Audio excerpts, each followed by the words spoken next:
Hawaii, where it still is today.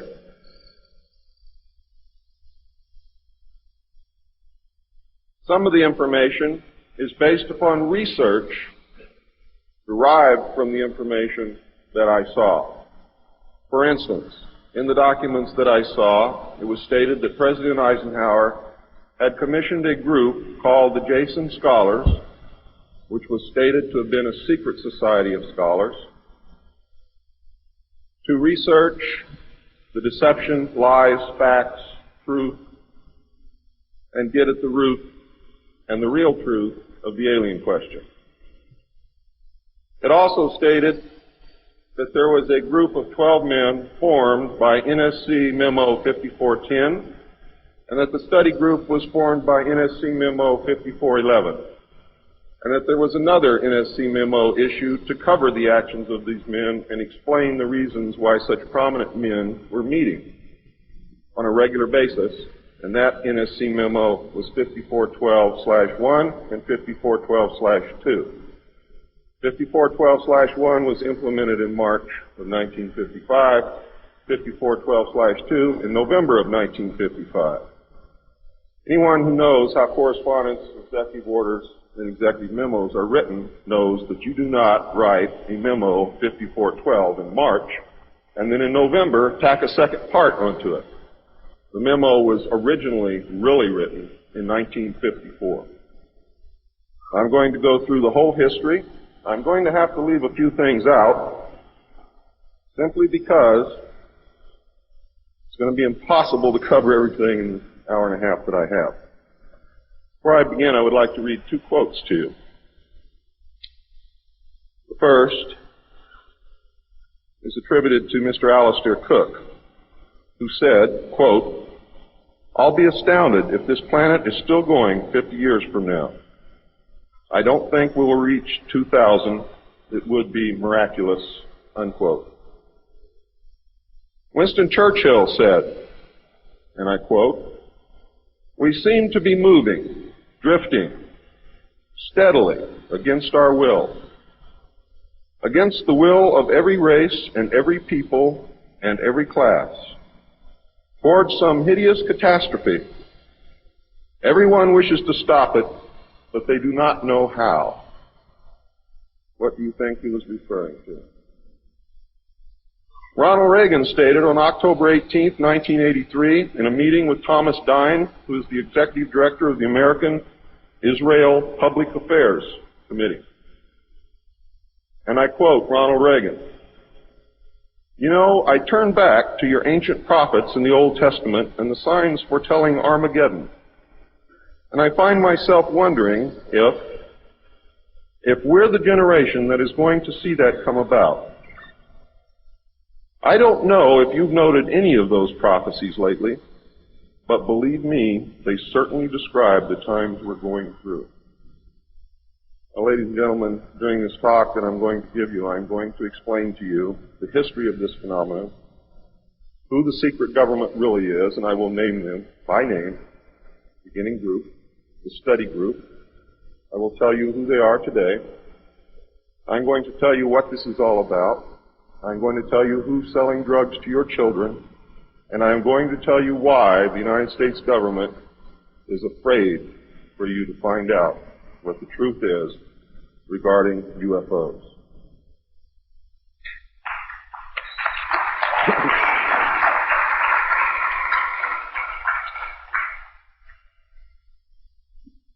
I'm going to skip over the early saucer recoveries, but there are many more than what you would expect. The early saucers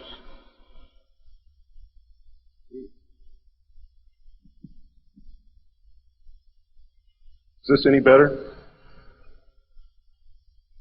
There were many more saucer crashes and downed craft than what you have realized. There were many more alien bodies recovered, and there were more live aliens recovered than what you are aware of. But that's not important. The important thing is that they occurred, not how many and not where. The important thing is that they occurred. And those of you who want to argue over how many and where and how many bodies are wasting the time of everyone else, because that's not important. What's important is that they occurred. And there are two crashes that are so important that the government will go to any lengths to prevent you from finding out. And those are two crashes which occurred near the city of Aztec, New Mexico. Why? Because both of those crash craft contained human body parts. And they are deathly afraid of a national panic.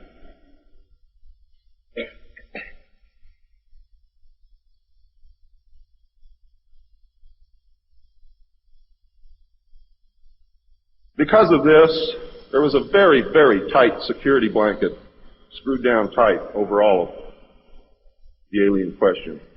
The downed craft, the fact that they were here, the technology that we were recovering. Some craft, strangely enough, were not damaged at all. But we could not recognize anything that we had previously known as mechanical, electrical, hydraulic, or any other thing that we knew of, except eventually we discovered that the craft contained a small reactor approximately the size of a large football or a small basketball, which was said to be a clean reactor, and the craft, this particular craft, used or seemed to use water as fuel. Now, how that all works, I don't know. I am not a nuclear physicist. Thank God. A special group of America's top scientists were organized under the name Project Sign in December of 1947 to study the phenomena. There was no such thing at that time as MJ-12. The whole nasty business was contained within the shroud of secrecy. Project Sign evolved into Project Grudge in December of 1948. A very low-level collection and disinformation project named Blue Book was formed under Grudge. 16 volumes were to come out of Grudge, including the controversial Grudge 13, which I and Bill English saw, read, and revealed to the public. Blue teams were put together to recover the crashed discs and dead or alive aliens. The blue teams were later to evolve into alpha teams under Project Pounce and Project Pluto. During these early years, the United States Air Force and the Central Intelligence Agency exercised complete control over the alien secret. The Air Force was later to be dropped because it was a young service and had no political power and could not overcome the power of the Army and the Navy. In fact, the CIA was formed by presidential executive order, first as the Central Intelligence Group for the express purpose of dealing with the alien presence. Later, the National Security Act was passed, establishing it as the Central Intelligence Agency. The National Security Council was established to oversee the intelligence community and especially the alien endeavor. It was not created specifically to form national policy. In fact, you can say the National Security Council was the forerunner of MJ-12, and there was another group between MJ-12 and the National Security Council, which is to come later. A series of National Security Council memos and executive orders removed the CIA from the sole task of gathering foreign intelligence and slowly but thoroughly legalized direct action in the form of covert activities at home and abroad. On December 9, 1947, Truman approved issuance of NSC-4, entitled Coordination of Foreign Intelligence Information Measures, at the urging of Secretaries Marshall, Forrestal, Patterson, and the Director of the State Department's Policy Planning Staff, Kennan, who, by the way, were all members of the Council on Foreign Relations. The Foreign and Military Intelligence Book 1, Final Report of the Select Committee to Study Governmental Operations with Respect to Intelligence Activities, United States Senate, 94th Congress, Second Session, Report number 94-755, April 26, 1976, page 49 states, this directive empowered the Secretary of State to coordinate overseas information activities designed to counter communism. A top-secret annex to NSC-4, which was NSC-4 Alpha, or 4A, for those of you who are confused by military terms, instructed the Director of Central Intelligence to undertake covert psychological activities in pursuit of the aims set forth in NSC-4 and secretly was to run a psychological operation against the American public to hide the presence of UFOs and aliens. The initial authority given the CIA for covert operations under NSC-4A did not establish formal procedures for either coordinating or approving these operations. How many of you understand what I just said to you? Not too many. Let me explain it. What this means, the initial authority given the CIA for covert operations under NSC-4 Alpha did not establish formal procedures for either coordinating or approving these operations. That means they had to answer to no one. It means go do what you got to do. Don't bring any dirt back here because we don't want to see it. Just get the job done. Don't ask anybody. Don't report to anybody. That's exactly what it means. It simply directed the DCI, which is the Director of Central Intelligence, to undertake covert actions and to ensure, through liaison with state and defense, that the resulting operations were consistent with American policy. The only guideline was that it was consistent with American policy. Later, NSC 10-1 and NSC 10-2 were to supersede NSC 4 and NSC 4A, and NSC 10/1 was to establish the Office of Policy Coordination, or the OPC, was chartered to carry out an expanded program of covert activities. It was directly responsible for the alien task projects, and it was the direct forerunner of MJ-12. NSC 10-1 and 10-2 validated illegal and extra-legal practices and procedures as being agreeable to the national security leadership. Reaction, of course, was very swift. In the eyes of the intelligence community, no holes were barred. Under NSC 10-1, an executive coordination group was established to review but not approve covert project proposals. Why? Because if you've ever read or known anything about President Truman, he was a mean little guy, and he didn't believe in trusting everybody else to do the right thing, and he kept the power solidly in his hands. He did not give it to anyone.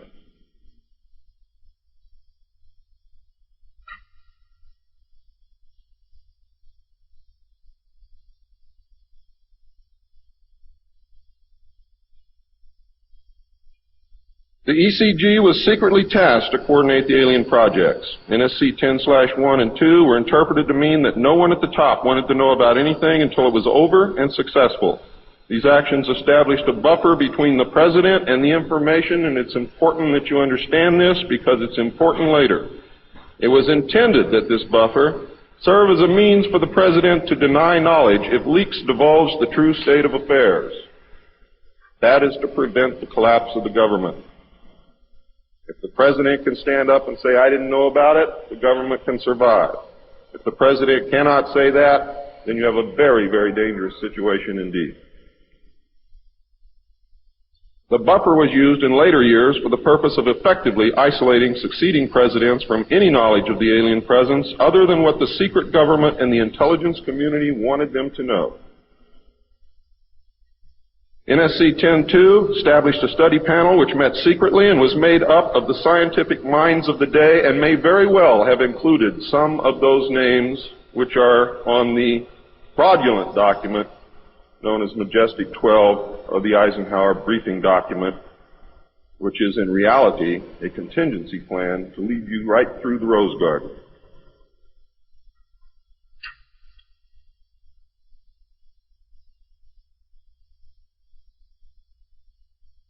The study panel was not called MJ-12. In fact, the study panel was never called MJ-12. Another NSC memo, NSC 10/5, further outlined the duties of the study panel. These NSC memos and secret executive orders set the stage for the creation of MJ-12 only 4 years later. Now it gets nasty. Secretary of Defense James Forrestal began to object to the secrecy. He was a very idealistic and religious man who believed that the public should be told.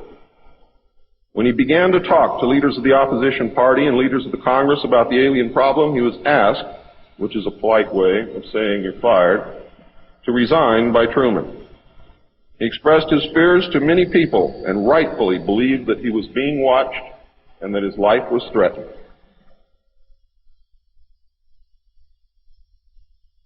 This was interpreted by those who were ignorant of the facts as paranoia, because most people had no knowledge of what was really going on. Forrestal later was said to have suffered a mental breakdown and was admitted, they say, actually, he was committed to Bethesda Naval Hospital against his will. In fact, it was feared that Forrestal would begin to talk again and he had to be isolated, discredited, and shut up. Sometime in the early morning of May 22, 1949, agents of the CIA tied a sheet around his neck, fastened the other end to a fixture in his room, and threw James Forrestal out the window. The sheet tore, and he plummeted to his death, and he became one of the first victims of the cover-up. The live alien that had been taken from the 1949 Roswell crash was called EB. It was short for extraterrestrial biological entity, and all aliens are not called EB. EB had a tendency to lie, and for over a year would give only the desired answers to questions asked. Those questions which would have resulted in an undesirable answer went unanswered. At some point during the second year of captivity, he began to open up, and the information derived from EB was startling, to say the least. And this compilation of his revelations became the foundation of what would later be finished, called the Yellow Book. Photographs were taken of EB, which among others, I and Bill English were to view years later in Grudge 13. Why do they keep the aliens in a Faraday-shielded environment? Because they have a tendency to disappear right through walls. And if you can prevent the transmission of electromagnetic energy, you can stop them from doing it.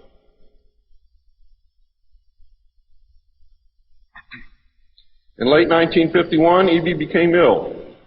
Medical personnel had been unable to determine the cause of EB's illness and had no background from which to draw. EB's system was chlorophyll-based, and he processed food into energy much the same as plants. Waste material was excreted almost exactly the same as plants. It was decided that an expert in botany was called for.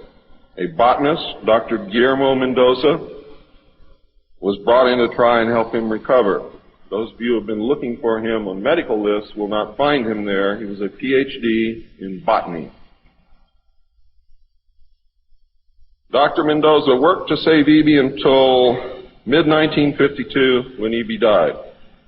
Dr. Mendoza eventually, according to the information that I read, became the expert on at least this type alien biology. In a futile attempt to save EB and to try and gain favor with this technological superior alien race, the United States began broadcasting a call for help early in 1952 into the vast regions of space. If you know they're better than you, and if you know they can lick you, you better try and be friends with them, and that's what this effort was all about. The call went unanswered, but the project continued as an effort of good faith. President Truman created the super-secret National Security Agency by secret executive order on November 4th, 1952, and until recent years, there wasn't 1 in 50,000 people in the United States who even knew it existed. Its primary purpose was to decipher the alien communications and language and establish a dialogue with the aliens.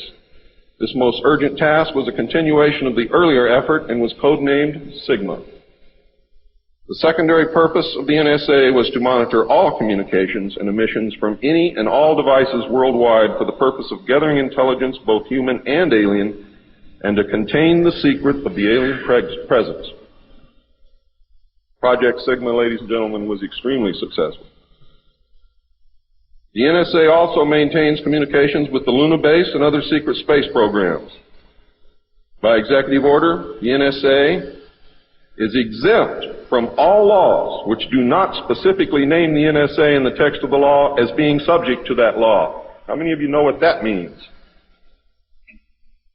That means we have a completely lawless organization running around the country doing whatever they want to do answering to no one, and under no law which does not name the National Security Agency in the text of that law as specifically being subject to that law by executive order of the President of the United States.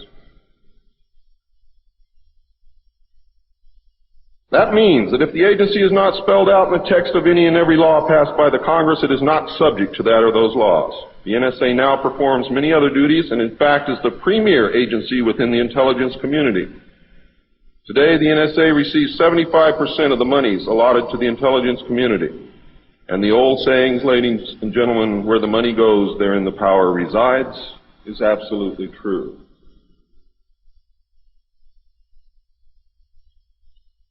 The DCI today is mainly a figurehead. He is in charge of the CIA. The CIA does have many functions which are useful to this country and some which are deadly to us.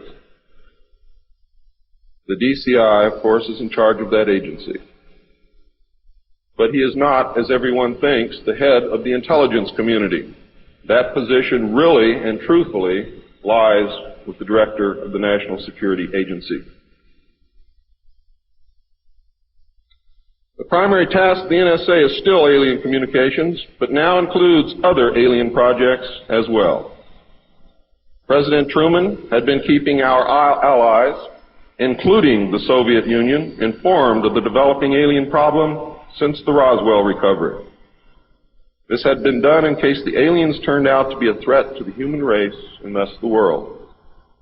Plans were formulated to defend the Earth in case of invasion. These were international plans, which included most of the countries of the world. Great difficulty, however, was encountered in maintaining international secrecy. It was decided that an outside group was necessary to coordinate and control international efforts in order to hide the secret from the normal scrutiny of governments by the press. The result was the formation of a secret society which became known as the Bilderbergers. The headquarters of this group is in Geneva, Switzerland. The Bilderbergers evolved into a secret world government that now controls everything. The United Nations was then, and is now, an international joke.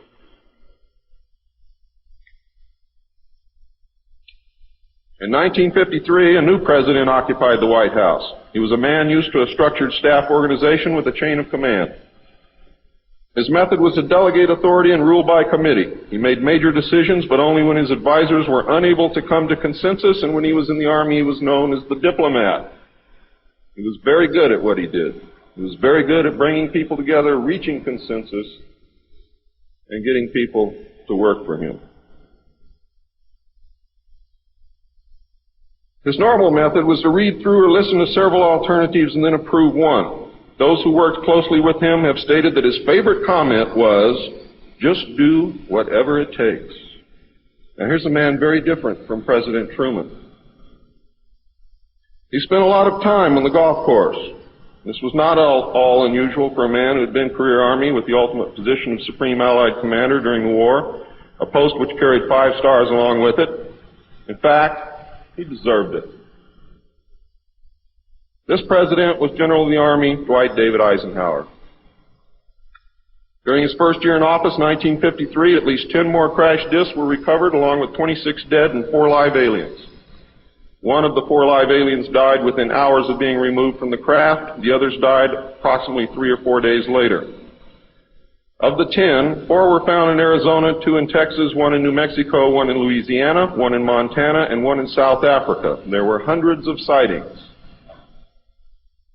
Why were so many craft crashing? Because the government was scared. And when they found out that the radar was downing the craft, they started aiming the radar at the craft with lock-on radar and pumped the juice through. And they brought as many down as they could.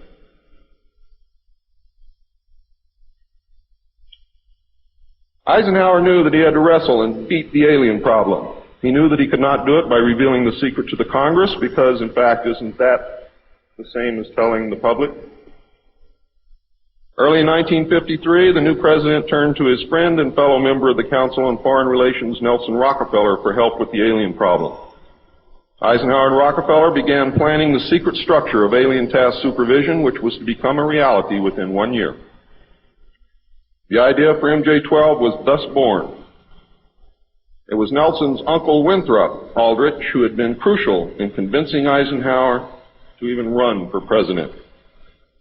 The whole Rockefeller family, and with them the Rockefeller Empire, had solidly backed Eisenhower. Asking Rockefeller for help with the alien problem was to be the biggest mistake Eisenhower ever made for the future of the United States and most probably all of humanity, as you will soon see. What he literally did with this act, ladies and gentlemen, is abdicate the presidency to a secret group. Within 1 week of Eisenhower's election, he had appointed Nelson Rockefeller chairman of a presidential advisory committee on government organization. Rockefeller was responsible for planning the reorganization of the government. New Deal programs went into one single cabinet position called the Department of Health, Education, and Welfare. When the Congress approved the new cabinet position in April of 1953, Nelson was named to the post of Undersecretary to Ovida Cult Hobby.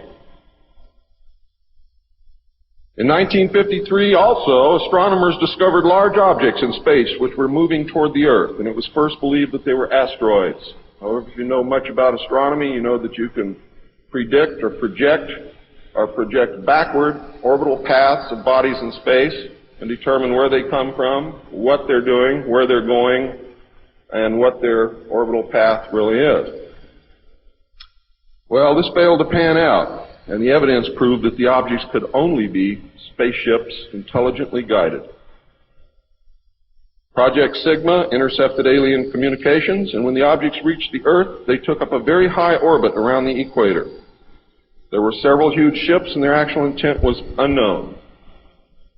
Project Sigma and a new Project Plato, through radio communications using the computer binary language, which the aliens understand very well, they're very mathematical minded, was able to arrange a landing that eventually resulted in face-to-face contact with alien beings from another planet. Project Plato was tasked with establishing diplomatic relations with this race of space aliens. But in the meantime, something else happened. In the meantime, a race of human-looking aliens contacted the United States government. Where this happened, I do not know. I wish that I did.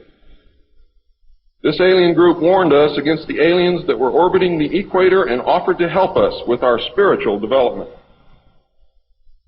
They demanded that we dismantle and destroy our nuclear weapons as the major condition. They refused to exchange technology, citing that we were spiritually unable to handle the technology which we then possessed, and has not that been true throughout our history? They believed that we would use any new technology to destroy each other, as we always have.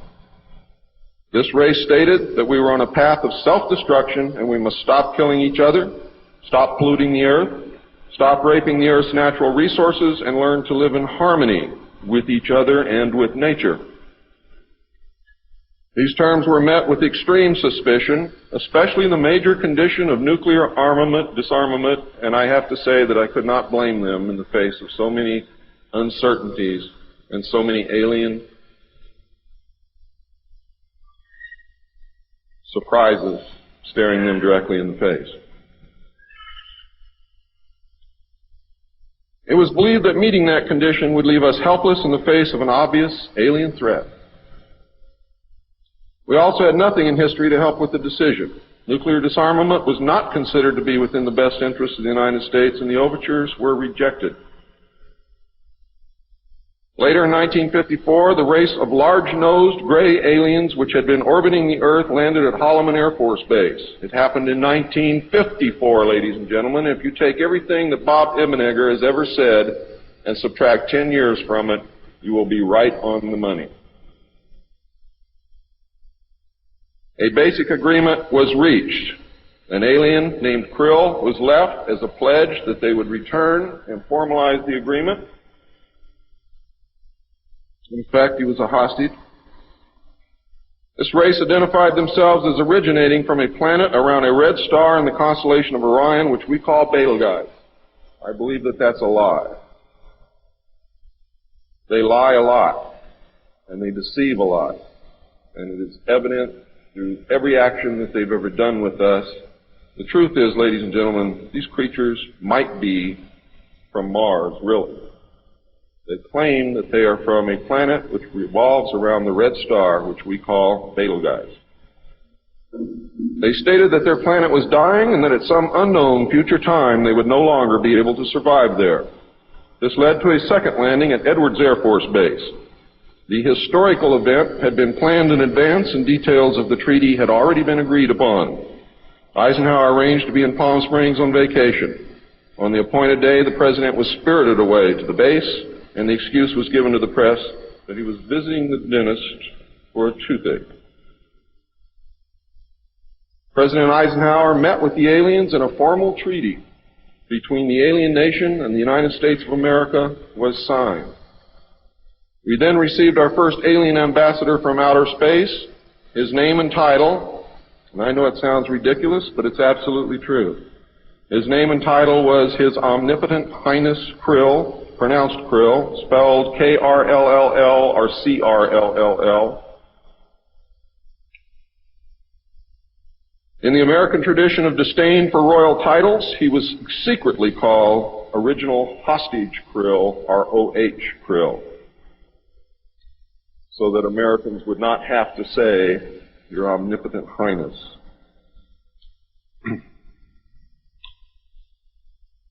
You should know that the alien flag is known as the trilateral insignia. It looks like a TP with two circles on either side of the V and one pole running straight down the middle.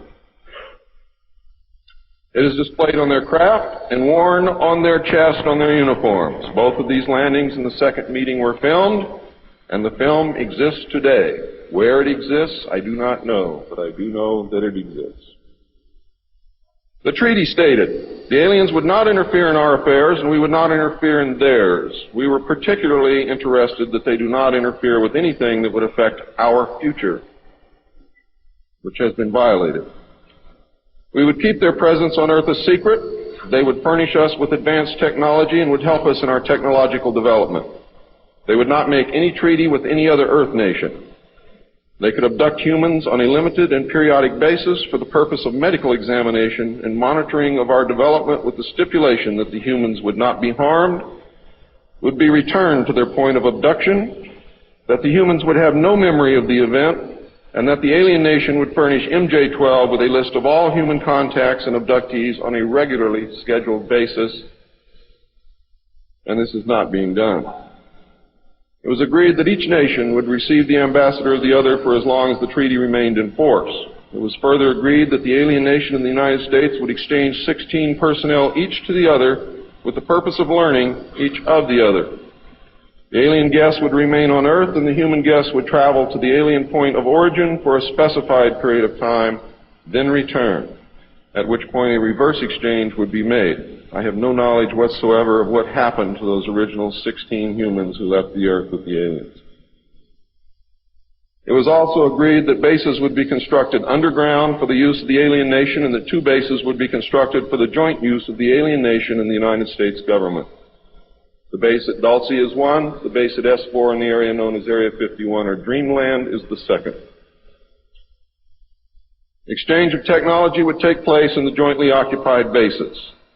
These alien bases would be constructed under Indian reservations in the four corners of Utah, Colorado, New Mexico, and Arizona, and one would be constructed in Nevada in the area known as S4, located approximately 7 miles south of the western border of Area 51, otherwise known as Dreamland. All alien areas are under complete control of the Naval Department, and all personnel who work in these complexes receive their checks from the Navy. Construction of the bases began immediately, but progress was slow until large amounts of money were made available in 1957, and in the meantime work continued on the Yellow Book with the information derived from the guests.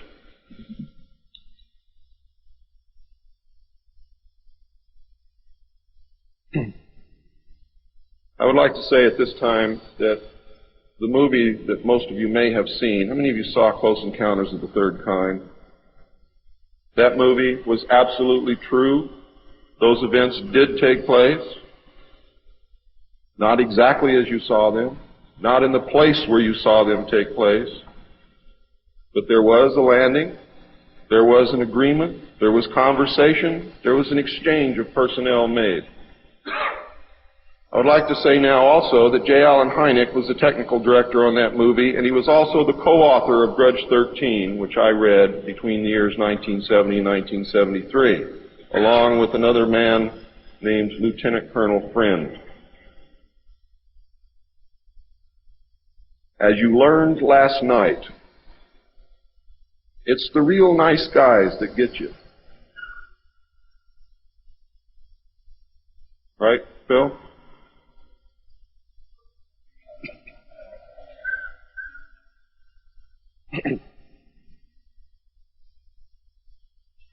Project Red Light was formed, and experimentation and test flying alien craft was begun in earnest. As I told you earlier, many of the craft we recovered were intact, appeared to have no damage whatsoever. One craft actually exploded over the test site during testing sometime in the early 60s. I'm not sure what the exact date is, but the explosion is said to have been seen over 3 states. Project Red Light, according to the information that I have, was postponed at that time because they had no idea what had happened or why the craft had exploded, but they lost the pilots, and the project went on hold. A super top-secret facility was built at Groom Lake in Nevada in the midst of the weapons test range. It was codenamed Dreamland. Until this area was built, testing was done at the Tonopah test range, and that's why some of you have conflicting information. The installation was placed under the Department of the Navy, and clearance of all personnel required a Q clearance as well as executive, which means presidential or majestic approval.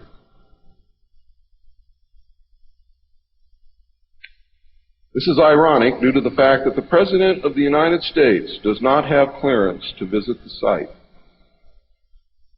Many of you did not know that.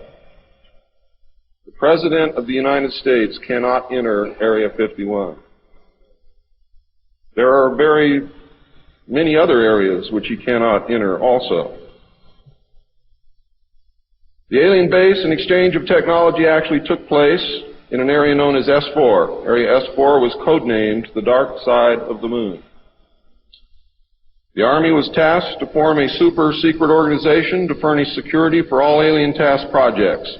This organization became the National Reconnaissance Organization based at Fort Carson, Colorado. The specific teams trained to secure the projects were called Delta.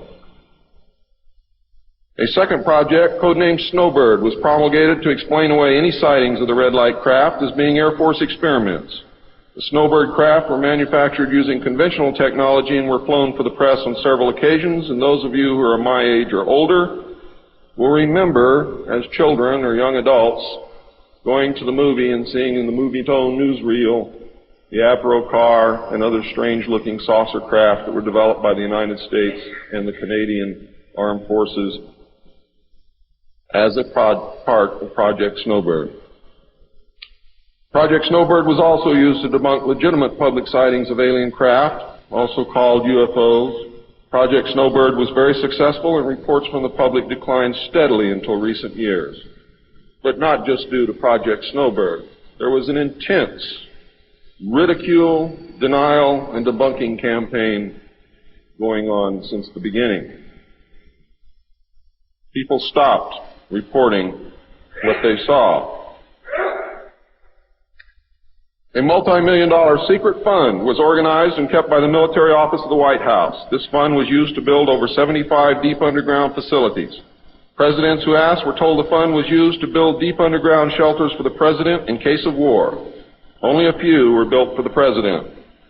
Millions of dollars were funneled through this office to MJ-12 and then out to the contractors, and was used to build top-secret alien bases as well as top-secret dumb or deep underground military bases. I think dumb is very appropriate. And the facilities promulgated by Alternative 2 throughout the nation. President Johnson used this fund to build a movie theater and pave the road on his ranch, and I believe he also used it to fix his shower. He had no idea of its true purpose, but he felt that because it was military money, it was his money. The secret White House underground construction fund was set up in 1957 by President Eisenhower. And you can forget Truman because Eisenhower has done everything that's been done to us, not intentionally, not to hurt us, in the beginning to protect us. The funding was obtained from Congress under the guise of construction and maintenance of secret sites where the President could be taken in case of military attacks, called presidential emergency sites. The sites are literally holes in the ground deep enough to withstand a nuclear blast and are outfitted with state-of-the-art communications equipment. To date, there are more than 75 sites spread around the country that I can account for, which were built using money from this fund. The Atomic Energy Commission has built at least an additional 22 underground sites, again, that I can account for. The location and everything to do with these sites were and are considered and treated as top secret. The money was and is in control of the military office of the White House and was and is laundered through a circuitous web that even the most knowledgeable spy or accountant cannot follow. As of 1980, only a few at the beginning and end of this web knew what the money was for. At the beginning were Representative George Mahan of Texas, the chairman of the House Appropriations Committee and of its Defense Subcommittee, and Representative Robert Sykes of Florida, chairman of the House Appropriations Military Construction Subcommittee. Today, it was rumored that House Speaker Jim Wright controlled the money in Congress and that a power struggle was underway to remove him. We all know what happened there, but I could not substantiate by any source the fact that he was in charge of the money. It is a rumor. At the end of the line were the President, MJ-12, the Director of the Military Office, and a commander at the Washington Navy Shipyard. The money was authorized by the Appropriations Committee, who allocated it to the Department of Defense as a top-secret item in the Army construction program. The Army, however, ladies and gentlemen, could not spend it, and, in fact, did not even know what it was for. Authorization to spend the money was in reality given to the Navy. You'll find out why the Navy has control of all this a little bit later. It will become clear to you. The money was channeled to the Chesapeake Division of the Navy Engineers, who did not know what it was for either. Not even the commanding officer, who was an admiral, knew what the fund was to be used for. Only one man, a Navy commander, who was assigned to the Chesapeake Division, but in reality was responsible only to the military office of the White House, knew of the actual purpose, amount, and ultimate destination of the top-secret fund. The total secrecy surrounding the fund that meant that almost every trace of it could be made to disappear by the very few people who controlled it. There has never been, and most probably never will, be an audit of this secret money. Large amounts of this money were transferred from the top secret fund to a location at Palm Beach, Florida that belongs to the Coast Guard called Peanut Island. The island is adjacent to property which was owned by Joseph Kennedy. The money was said to have been used for landscaping and general beautification. The money did not begin to be transferred to Peanut Island until shortly after Kennedy's assassination. Some time ago, a TV news special on the Kennedy assassination told of a Coast Guard officer transferring money in a briefcase to a Kennedy employee across this property line. It was on television. Could this have been a secret payment to the Kennedy family for the loss of their son, John F. Kennedy? I think it was, but I can't prove it. The payments continued through the year 1967 and then stopped. The total amount transferred is unknown and the actual use of the money is unknown. Meanwhile, back at the ranch, Nelson Rockefeller changed positions again. He had been in sort of a holding position until the time was ripe, and now the time was right. This time he was to take C.D. Jackson's old position, which had been called the Special Assistant for Psychological Strategy. With Nelson's appointment, the name was changed to the Special Assistant for Cold War Strategy. This position would evolve over the years into the same position Henry Kissinger was ultimately to hold under President Nixon. Officially, he was to give advice and assistance in the development of increased understanding and cooperation among all peoples. Sounds very nice and innocent, doesn't it? The official description, of course, was a smokescreen.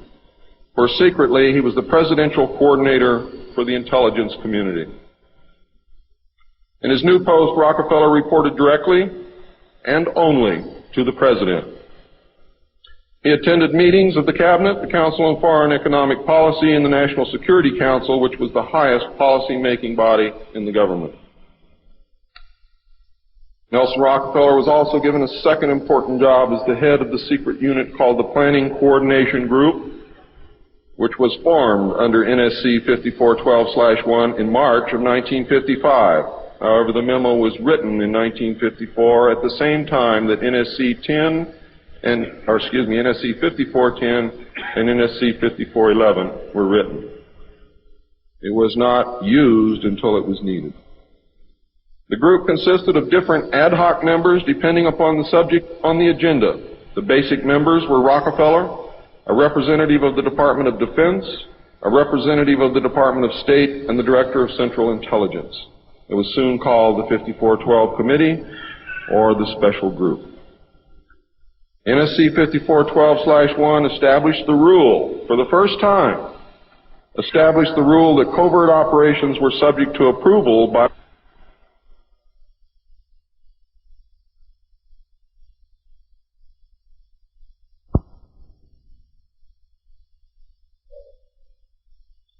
By secret executive memorandum, NSC 5410, Eisenhower had preceded NSC 5412/1 in 1954 to establish a permanent committee, not ad hoc, to be known as Majority 12, MJ12,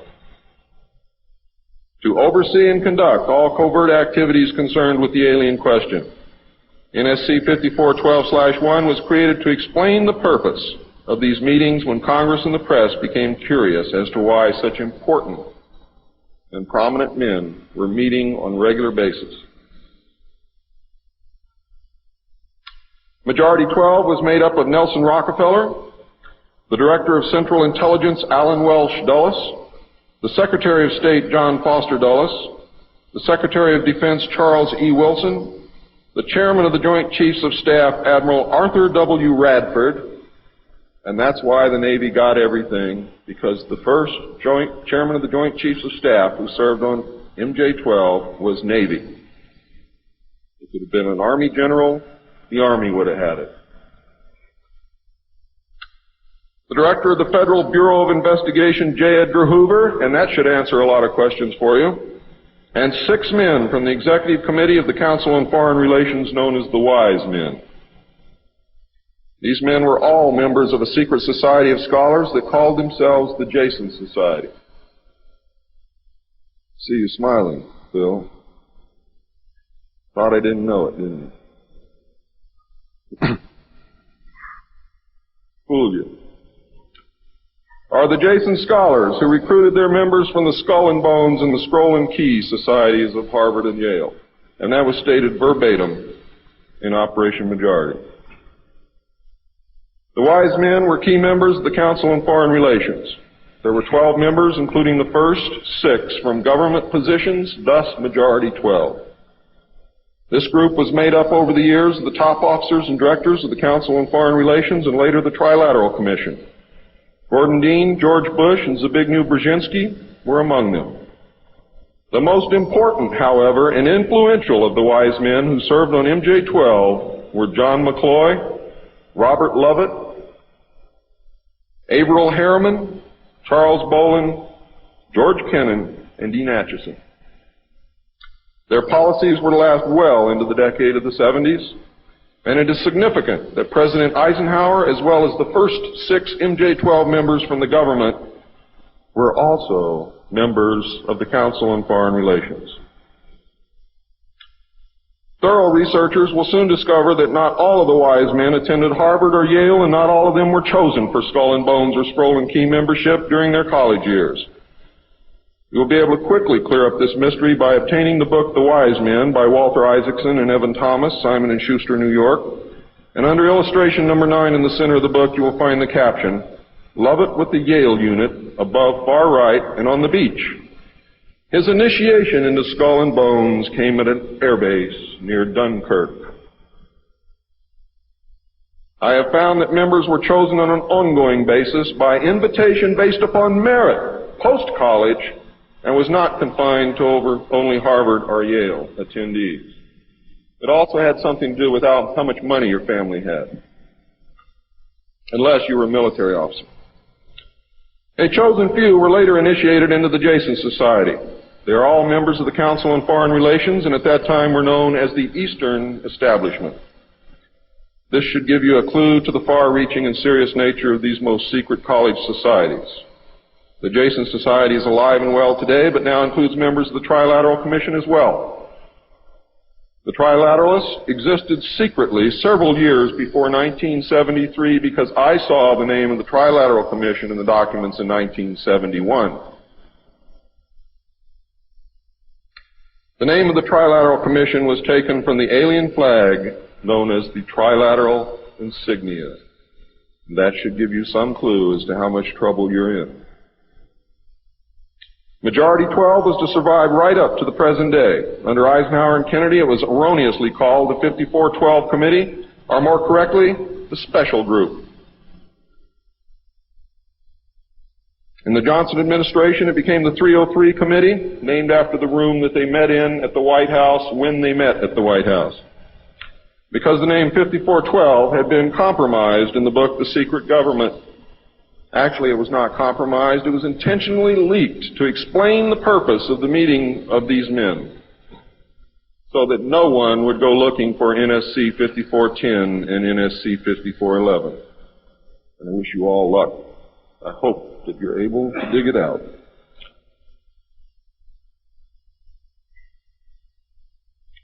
Actually, NSC 5412/1 was leaked to the author to hide the existence of NSC 5410. Under Nixon, Ford, and Carter, it was called the 40 Committee, and under Reagan, it became the PI 40 Committee. But over all those years, only the name changed. The positions remained the same. By 1955, it became obvious that the aliens had deceived Eisenhower and had broken the treaty. Mutilated humans, yes, mutilated humans, were being found along with mutilated animals, and yes, mutilated animals, and those of you who doubt that this is taking place should leave your job, should leave your home, should do whatever you have to do, and go look for yourself, because it's important that you know it and that you believe it.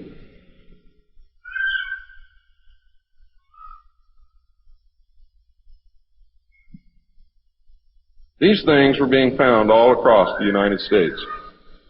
It was suspected that the aliens were not submitting a complete list of human contacts and abductees to MJ-12, and it was suspected that not all abductees had been returned, and this has been verified. The Soviet Union was suspected of interacting with them, and this proved also to be true.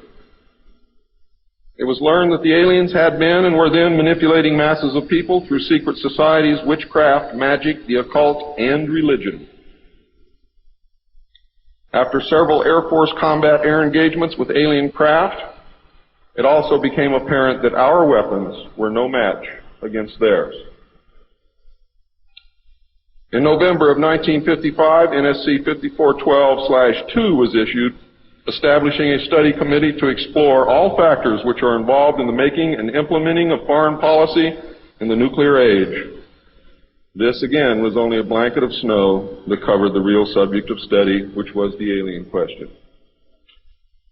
For, in fact, 5412/2 had, as I told you earlier, been written in 1954, when NSC 5410 and 5411 was written, and 5411 by secret executive memorandum in 1954. The study group was commissioned to examine all the facts, evidence, lies, and deception and discover the truth of the alien question. NSC 54/2 was only a cover that had become necessary when the press began inquiring as to the purpose of regular meetings of such important men. When the press asked Gordon Dean, somewhere near the end of 1954, why they were meeting and what they were studying, Gordon Dean says, "As of yet, we have no direction, but we're working on it." It then became necessary to find a direction and find a reason for these meetings, and that's exactly what they did. The first meetings began in 1954 and were called the Quantico meetings because they met at the Quantico Marine Base. See, one thing I knew, ladies and gentlemen, I know who they are. I know what they were called. All I had to do was find out who belonged to those names. And it's impossible to hold meetings of 36 prominent men secret over such a long period of time. The study actually lasted 3 years, not forever. It was a 3-year study, period. A study group was made up of 35 members of the Council on Foreign Relations secret scholars known as the Jason Society or the Jason Scholars. Dr. Edward Teller was invited to participate. Dr. Zbigniew Brzezinski was the study director for the first 18 months. Dr. Henry Kissinger was chosen as the group study director for the second 18 months, beginning in November of 1955. Nelson Rockefeller was a frequent visitor during the study. I'm going to read you the study group members now. For those of you who know who these people are, you're going to be amazed. Those of you who do not, I advise that you purchase a copy of my text, which will be on sale the minute that I finish my last word.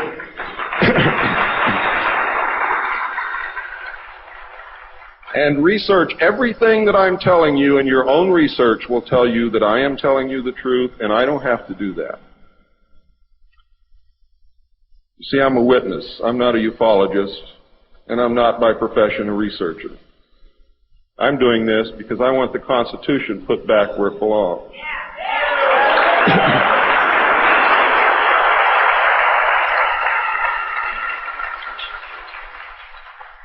The study group members were Gordon Dean, chairman, one of the most powerful men in the United States at that time. Dr. Zbigniew Brzezinski, study director for the first phase. Dr. Henry Kissinger, study director for the second phase. Dr. Edward Teller represented the scientific community.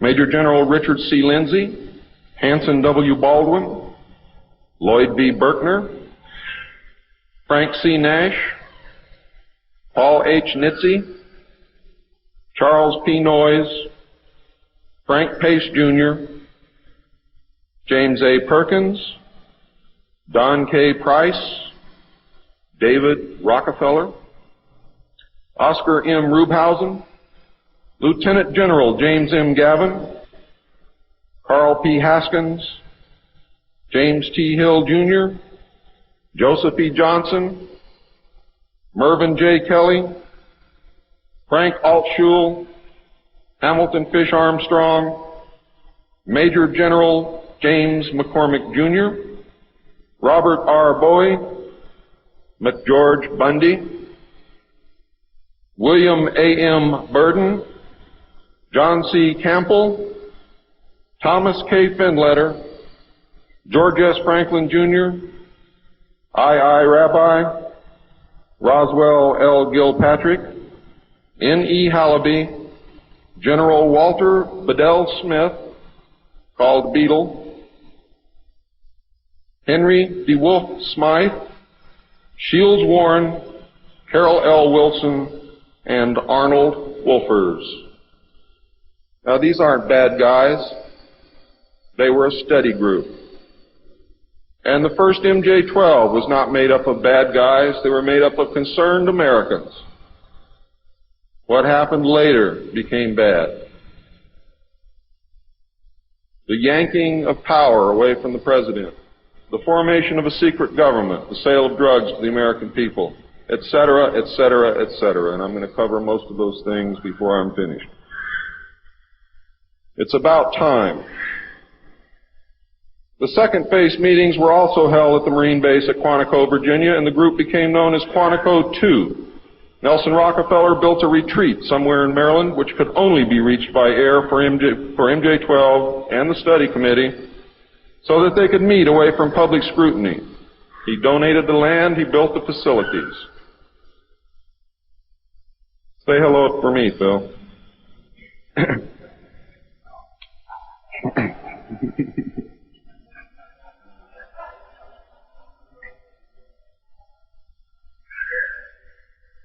So that they could meet away from public scrutiny. The secret meeting place is known by the code name, the Country Club.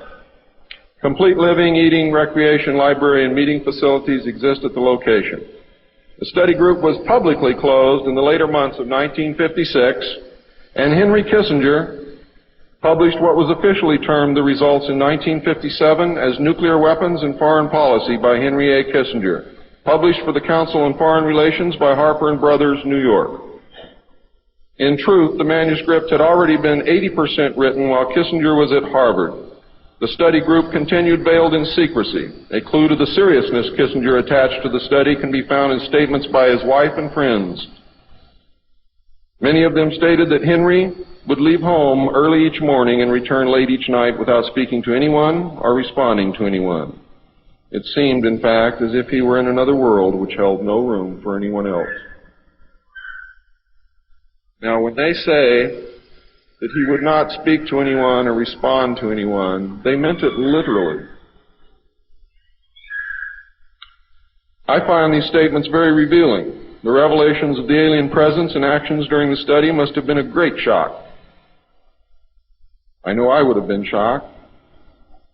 Henry Kissinger was definitely out of character during the time surrounding these meetings, as he is normally described as being a gentleman, very charming, and most people who meet him like him very much. Henry Kissinger would never again be affected in this manner, no matter the seriousness of any subsequent event. On many occasions, he would work very late into the night after having already put in a full day. Coupled with his not speaking, this behavior eventually led to his divorce.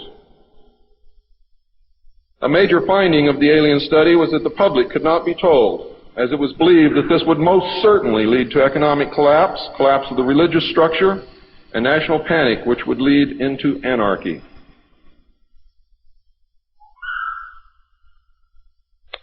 Secrecy thus continued. An offshoot of this finding was that if the public could not be told, then the Congress could not be told. Thus, funding for the projects and research would have to come from outside the government. There are some things beginning to fall into place. Without aliens, you cannot make sense of anything else that's been happening for the 44 years. You put the aliens in the middle of this stuff and you've got all the answers, every one of them. In the meantime, money was to be obtained from the military budget and from CIA confidential non-appropriated funds. Another major finding was the aliens were using humans and animals for a source of glandular secretions, enzymes, hormonal secretions, blood, and in horrible genetic experiments. The aliens explain these actions as necessary to their survival. What I'm going to tell you now is very sad if it's true, because I am unable to weed through the lies and deception and really find the truth. All I know is what they told us. They stated that their genetic structure had deteriorated and that they were no longer able to reproduce. They stated that if they were unable to improve their genetic structure, their race would soon cease to exist. We looked upon their explanations with extreme suspicion. Since our weapons were literally useless against the aliens, MJ-12 decided to continue friendly diplomatic relations with them until such time as we were able to develop a technology which would then enable us to challenge them on a military basis. Overtures would have to be made to the Soviet Union and other nations to join forces for the survival of humanity. In the meantime, plans were developed to research and construct two weapon systems using conventional and nuclear technology, which would hopefully bring us to parity. The results of the research were projects Joshua and Excalibur. Joshua was a weapon captured from the Germans, which at that time was capable of shattering 4-inch thick armor plate at a range of 2 miles using low-frequency aimed sound waves. And it was believed that this weapon would be effective against the alien craft and beam weapons. Excalibur was a weapon carried by missiles not to exceed 30,000 feet above ground level, not to deviate from designated target more than 50 meters, that would penetrate 1,000 meters of tufa hard-packed soil such as that found in New Mexico, would carry a 1 megaton warhead, and was intended for use in destroying the aliens in their underground bases. Joshua was developed successfully but never used to my knowledge. Excalibur was not pushed until recent years, and now there is an unprecedented effort to develop this weapon. The people who are working on these weapons tell us that they have never been pushed so hard in their history working on any project than they are being pushed to develop Project Excalibur. Now, what I'm going to read you next may upset some of you, but it's absolutely true. The events at Fatima in the early part of the century were scrutinized. On suspicion that it was alien manipulation, an intelligence operation was put into motion to penetrate the secrecy surrounding the event. The United States utilized its Vatican moles that had been recruited and nurtured during World War II and soon obtained the entire Vatican study, which included the prophecy. And I don't care what you've ever read before, you have not read the true prophecy.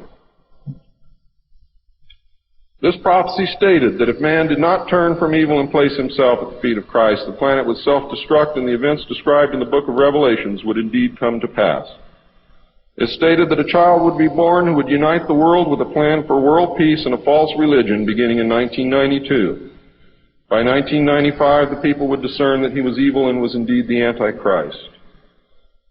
World War III would begin in the Middle East in 1995 with an invasion of Israel by a united Arab nation using conventional weapons, which would culminate in a nuclear holocaust in the year 1999.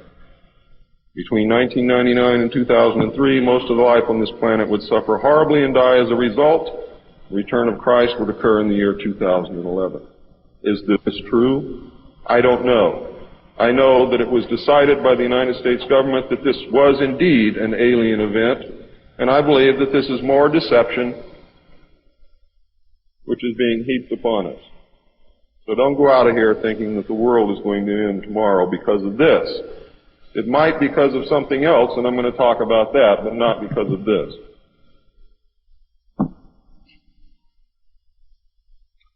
When the aliens were confronted with this finding, they confirmed that it was true. The aliens explained that they had created us through hybridization and had manipulated the human race through religion, Satanism, witchcraft, magic, the occult, secret societies, etc. They further explained that they were capable of time travel and the events would indeed come to pass. Later exploitation of alien technology by the United States and the Soviet Union utilizing time travel confirmed that indeed something bad was going to happen.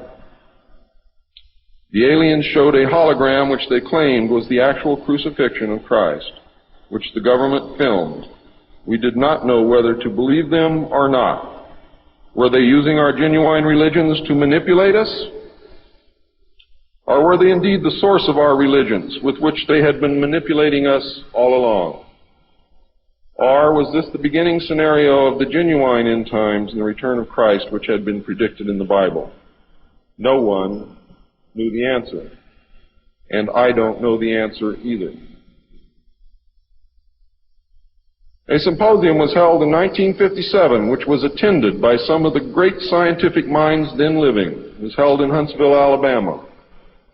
They reached the conclusion that by or shortly after the year 2000, the planet would self-destruct due to increased population and man's exploitation of the environment without any help from God or the aliens. By secret executive order of President Eisenhower, the Jason scholars were ordered to study this scenario and make recommendations from their findings. This was done. The Jason Society confirmed the finding of the scientists and made 3 recommendations called Alternatives 1, 2, and 3. Alternative 1 was to use nuclear devices to blast holes in the stratosphere from which the heat and pollution could escape into space. I'll buy heat, but I'll never buy pollution. Change the human cultures from that of exploitation into cultures of environmental protection. Of the 3, this was decided to be the least likely to succeed due to the inherent nature of man and the additional damage the nuclear explosions would themselves create. Alternative 2 was to build a vast network of underground cities and tunnels in which a select representation of all cultures and occupations would survive and carry on the human race. The rest of humanity would be left to fend for themselves on the surface of the planet. Alternative 3 was to exploit the alien and conventional technology in order for a select few to leave the Earth and establish colonies in outer space. I am not able to either confirm or deny the existence of batch consignments of human slaves which would be used for the manual labor in the effort as a part of the plan. The moon, codenamed Adam, would be the object of primary interest, followed by the planet Mars, codenamed Eve. As a delaying action, all three alternatives included birth control, sterilization, forced if necessary, and the introduction of deadly microbes to control or slow the growth of the Earth's population.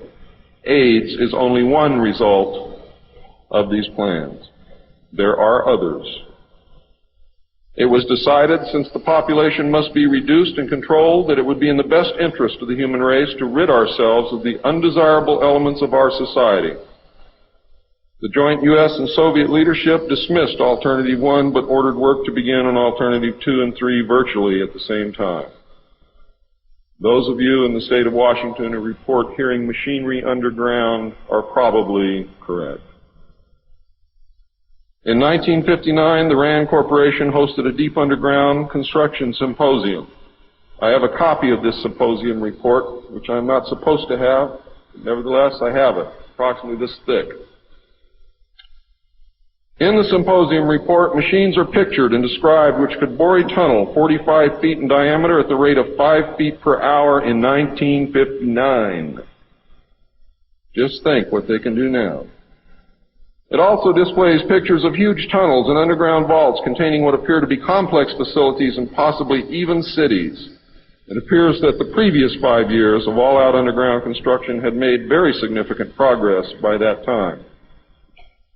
The ruling powers decided that one means of funding the alien-connected and other black projects was to corner the illegal drug market.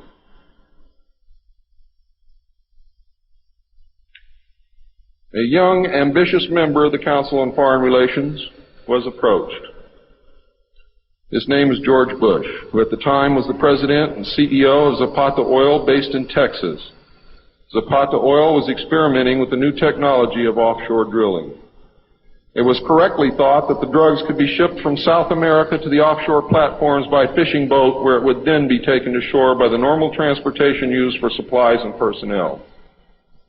By this method, no customs or law enforcement agency would subject the cargo to search. George Bush agreed to help and organize the operation in conjunction with the CIA. The plan worked better than anyone had thought and has since expanded worldwide, and there are now many other methods of bringing the illegal drugs into the country. But it must always be remembered that George Bush began the sale of drugs to our children. Now, if you think I'm crazy, get off your butt and start digging, because you will find out that it's absolutely true. The CIA now controls all the world's illegal drug markets.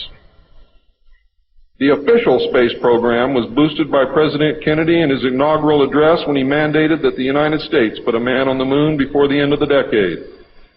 Although innocent in its conception, this mandate enabled those in charge to funnel vast amounts of money into black projects and conceal the real space program from the American people. A similar program in the Soviet Union served the same purpose. In fact, a joint alien United States and Soviet Union base already existed on the moon at the very moment Kennedy spoke the words. On May 22, 1962, a space probe landed on Mars and confirmed the existence of an environment which could support life. Not long afterward, the construction of a colony on the planet Mars began in earnest. Today, there is a colony which exists on the planet Mars. It is a United States-Russian alien facility.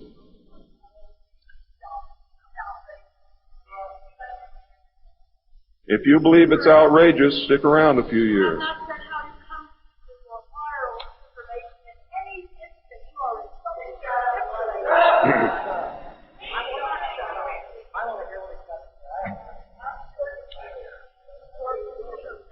This is very disturbing information, and I don't expect anyone to believe it. I don't expect one of you to believe what I'm telling you. And I knew that when I came here. I'm not one of you. I'm not a ufologist. I'm not a researcher.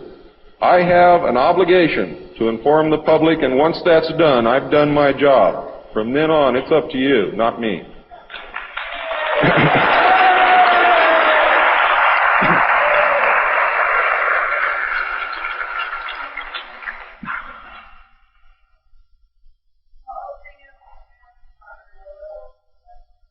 This colony exists on Mars, populated by specially select people from different cultures and occupations taken from all over the earth.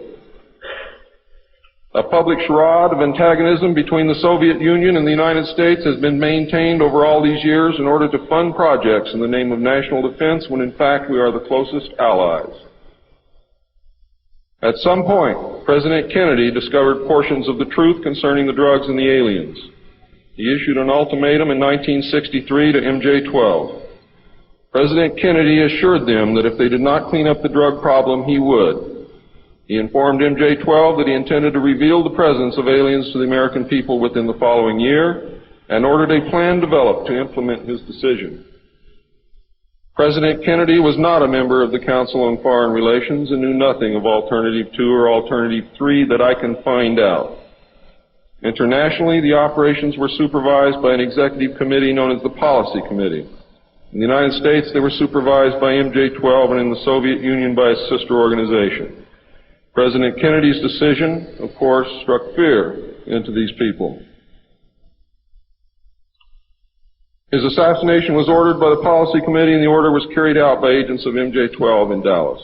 President John F. Kennedy was murdered by the Secret Service agent who drove his car in the motorcade, and the act is plainly visible in the film. It was stated in the documents that I saw. The assassin's name is William Greer. Watch the driver and not Kennedy when you view the film, when you can find a film that even shows it. All of the witnesses who were close enough to the car to see William Greer shoot Kennedy were themselves all murdered within 2 years of the event. That's fact. The Warren Commission was a farce, and Council on Foreign Relations members made up the majority of its panel. They succeeded in snowing the American people, and they hid the truth. And many other patriots who have attempted to reveal the alien secret have also been murdered throughout the intervening years. And that is why I've been so careful about the information that I released, because it was so important that I get here today to be able to tell you the truth, and what happens after me, after today, is of no consequence whatsoever. But what you do is. During the era of the United States' initial space exploration and the moon landings, every launch was accompanied by alien craft. A moon base dubbed Luna was sighted and filmed by the Apollo astronauts. Domes, spires, tall round structures which look like silos, huge T-shaped mining vehicles which left stitch-like tracks in the lunar surface, and extremely large as well as small alien craft appear in the photographs. It is, in fact, a joint United States, Russian, and alien base. The space program is a farce and an unbelievable waste of money. Alternative 3 is a reality, and it is not at all science fiction. Most of the Apollo astronauts were severely shaken by this experience, and their lives and subsequent statements reflect the depths of the revelation and the effect of the muzzle order which followed. They were ordered to remain silent or suffer the extreme penalty, death, which was termed an expediency. One astronaut actually did talk to the British producers of the TV expose Alternative 3, confirming many of the allegations. However, I do not know who it was. In the book, Alternative 3, the pseudonym Bob Groden was used in place of the astronaut's identity. It was also stated that he committed suicide in 1978. This cannot be validated by any source, and I believe that several so-called facts in the book are really disinformation. However, I can assure you that Alternative 3 is real. I firmly believe that this disinformation is a result of pressure put upon the authors and is meant to nullify the effect upon the populace of the British TV expose entitled Alternative 3. The headquarters of the international conspiracy is in Geneva, Switzerland. The ruling body is made up of representatives of the governments involved as well as the executive members of the group known as the Bilderbergers. Meetings are held by the Policy Committee when necessary on a nuclear submarine beneath the polar ice cap. The secrecy is such that this was the only method which could ensure that the meetings could not be bugged and is the only place where they discuss their most secret matters. I can say that the book is at least 70% true from my own knowledge and the knowledge of my sources. I believe that the disinformation was an attempt to compromise the British TV expose with information which could be proven false, just as the Eisenhower briefing document was released here in the United States under the contingency plan Majestic 12, and which can also be proven false. Since our interaction with the aliens began, we have come into possession of technology beyond our wildest dreams. A craft named Aurora exists at Area 51, which makes regular trips into space. It is a one-stage ship called a TAV, or Trans-Atmospheric Vehicle. And it can take off from the ground using a 7-mile runway, go into high orbit, return on its own power, and land on the same runway. We currently have and fly atomic-powered alien craft at Area S4 in Nevada. Our pilots have made interplanetary voyages in these craft and have been to the Moon, Mars, and other planets aboard these craft. There's a group of pilots at the base who wear a patch, which has a little alien peeking over the bottom. It has, I think, 3 or 4 letters at the top. I forget what they are, but John Lear knows what they are. There is a picture of Saturn and a picture of Mars in the photograph. And in the background, there are 7 stars, which are strangely shaped just like the stars in the Pleiades group. What that means, I don't know. We have been lied to about the true nature of the Moon, the planets Mars and Venus, and the real state of technology that we possess today at this very moment. There are areas in the Moon where plant life grows and even changes color with the seasons. And this seasonal effect is because the Moon does not, as claimed, always present the exact same side to the Earth or the Sun. There is an area that wobbles in and out of darkness on a seasonal basis, and it is near this area that the plant life grows. The Moon does have a few man-made lakes and ponds upon its surface, and clouds have been observed and filmed in its atmosphere. How many of you remember the period of time, several years, when almost every reported alien craft that was reported landed was on or near water and appeared to be pumping water into the craft? How many of you remember that? Quite a few. The water went to the Moon, ladies and gentlemen, to change the Moon. And it is working.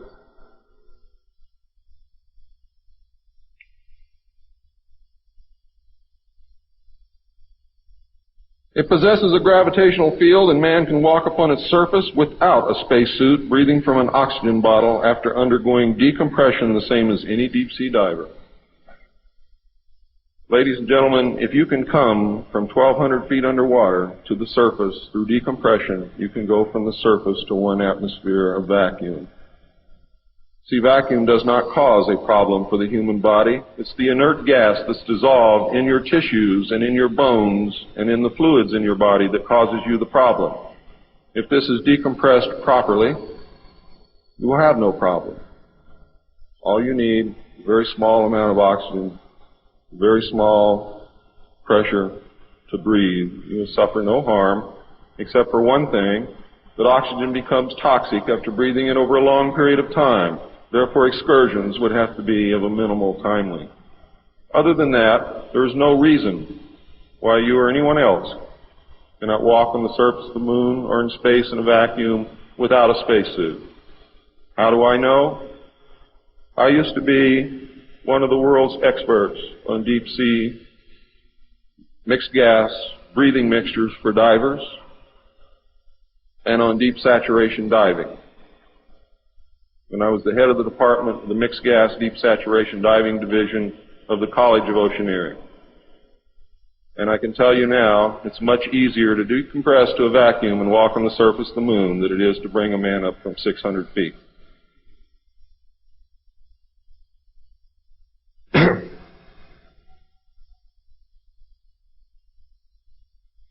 I have seen the photographs, and some of them were actually published in a book called We Discovered Alien Bases on the Moon by Fred Steckling. However, all the photographs are not there, but there are some very good ones. I would advise you to buy the book. I would advise you to look at the photographs, get the NASA number, and send for them. I doubt that you can still get them, but at one time you could. In 1969, a confrontation broke out between the human scientists and the aliens at the Dulce Underground Lab. The aliens took many of our scientists hostage. Delta forces were sent in to free them, but were no match against the alien weapons. 66 of our people were killed during this action. As a result, we withdrew from all joint projects for at least 2 years. A reconciliation eventually took place, and once again we began to interact. As far as I know, today we are interacting with the aliens. Now,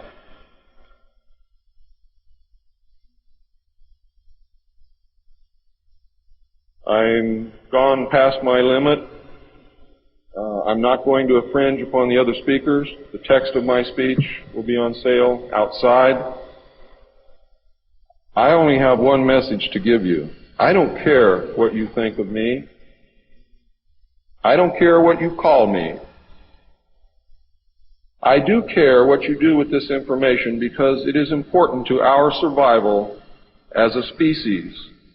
It's important to our planet. It is important for the world.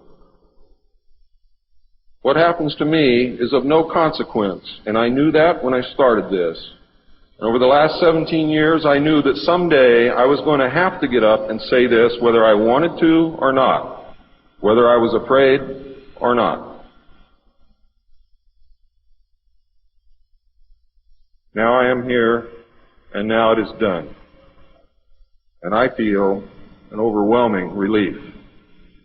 You now have the information. You can laugh at it. You can throw it in the trash can. You can burn my house down if you want to.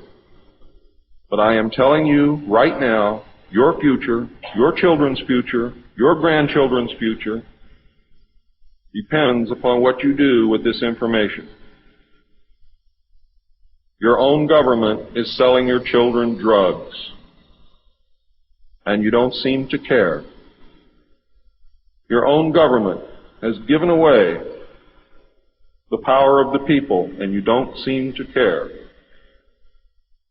There is an apathy that is running rampant in this country that is deadly, whether or not there are aliens.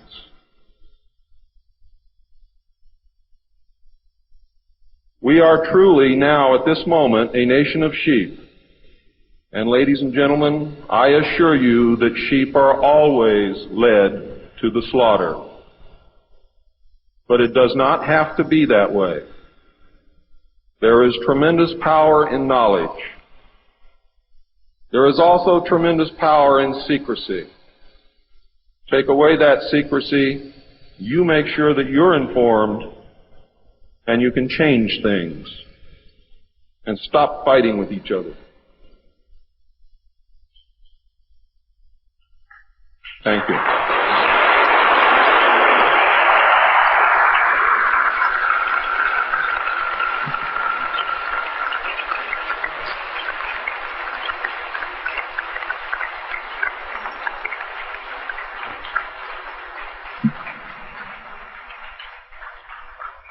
This time, ladies and gentlemen, I think a 5-minute break is in order. What do you think, John? It's been a long time. Please keep it to 5 minutes because we really are very limited on time.